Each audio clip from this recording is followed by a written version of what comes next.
In this video, I'm going to show you how to take a skirt that's too small and make it fit. For this project, you're going to need measuring tape, scissors, hook and eye, pins, thread, and your skirt. As you can see, the only way to do this up was to suck in, so what I'm going to do is drop the waist.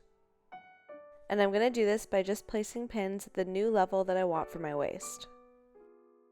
My skirt has a lining that I don't want to keep, so I'm going to start by cutting off the waistband, and that will in turn remove the lining as well. It's just going to be a lot quicker than using a seam ripper. Now with the lining removed, we're going to cut 1 centimeter above where we placed our pins, using our measuring tape to make sure that everything is accurate. And we want to keep the strip that we just cut intact because we're going to use that for the next step. We did just cut our zipper, so we want to make sure that we're keeping pins at the top so that we don't lose our zipper head, because putting that back on is nearly impossible. Depending on the style of your skirt, this next step might be unnecessary, but for mine it's got a gathered look, so to recreate that I'm going to do a basting stitch right along the top of the skirt. And now I just need to pull that basting stitch till the skirt fits around my waist at the new height that I like. Again, if your skirt doesn't have the gathering, this basting stitch step is not going to be necessary. Now we need to measure our waist, measuring exactly where we want the new height of the skirt to hit. And here I'm measuring it with the band that we cut off from the top of our skirt, but it is more accurate to use your measuring tape. We want this band to be minimum 3 centimeters wide, and if you don't have enough fabric on the top of your skirt for this, you can use a different fabric to create this strip. Here's why it's important to use measuring tape. When I ironed that strip out, it changed its length. So the dimensions of this strip are going to be your waist measurement, plus 2 centimeters for seam allowance, and have it at least 3 centimeters in width.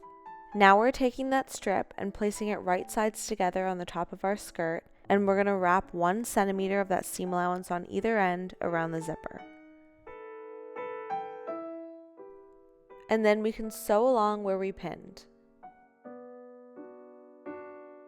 I'm then going to trim away some of the excess fabric because I did sew mine a little uneven, and I'm going to get rid of those loose threads. And here you can see that folded over 1 centimeter seam allowance, creating a nice clean edge. Then we're going to fold our fabric over and then fold it over again, and that's how we're going to tuck in our raw edges. We want to start by ironing the seam that we just sewed.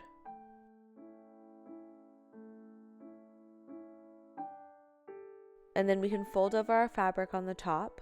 I'm doing mine by 1 centimeter, and I'm going to iron around the whole top of the skirt. And then we can fold that fabric over again and iron it down for the second fold. Then we want to put pins to keep it in place, and I'm placing my pins right in the seam that we just sewed, catching the fabric on the back. And we're doing that for the whole top of the skirt, and then we can sew along where we pinned. The final step is I'm going to hand sew the hook and eye just the top of the zipper. If your skirt had a different type of closure, you could also reuse that from the original waistband. And here you can see that's the new top of my skirt all finished. The width of the waistband is totally up to you, as is the waist height of your new skirt. And you're all done! Thank you so much for watching, and if you liked this video, please subscribe.